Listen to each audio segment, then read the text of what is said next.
Tumekuwa bega kwa bega pamoja tukishirikiana katika kupata vitu vizuri ambavyo vilivyokuwa vikipatikana katika akaunti yetu hii nzuri ya Bua Channel. Sasa basi tumekuwa na marekebisho ambayo yametuchukua muda zaidi ya siku 2, na hivyo tuombe radhi kwa wapenzi wasikilizaji wetu na wewe ambaye ulikuwa pamoja nasi katika akaunti yetu nzuri ya Bua Channel TZ na umekuwa ukitunga mkono sana. Tunaofahamu mchango wako mkubwa ambao umekuwa pamoja nasi. Basi baada ya kukaa na kuweza kufikiria ni kwa namna gani tunaweza tukaendelea na burudani zetu nzuri, tumeona sasa tuweze kuanzisha akaunti mpya ambayo utaenda kupata miendelezo ya kazi hizi nzuri ambazo zinazoendelea pamoja na miendelezo ambayo uliokuwa ukipata katika Bua Channel TZ.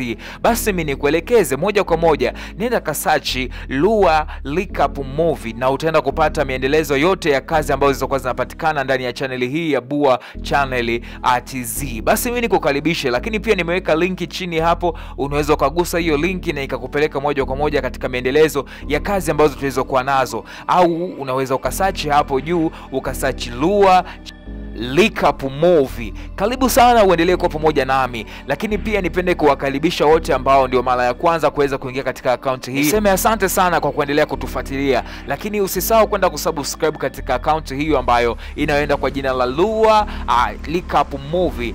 Kama unavyoweza kuona hapo juu jinsi ilivyoweza kuandikwa. Nenda hapo utaenda kupata miendelezo ya movie zote ambazo tuko nazo hapa kazini. Mimi nikwambia asante sana, karibu uendelee kwa pamoja nasi, lakini pia waalike na rafiki zako, share video hizi kwa rafiki zako unaowapenda ili wakapate burudani nzuri ambazo zilizotulia, na muendelezo wa mwisho ambao tuliokuwa nao wa kazi ambayo ilikuwa imetulia ya wale mabwana wawili ambao walikuwa wametekwa, bibi ambaye ilikuwa ni Meli na mkali ambaye alikuwa ni Lameki. Muendelezo wake season 2 inapatikana katika channel mpya ambayo ni Lua Recap Movie. Lua Recap Movie. Karibu sana, asante.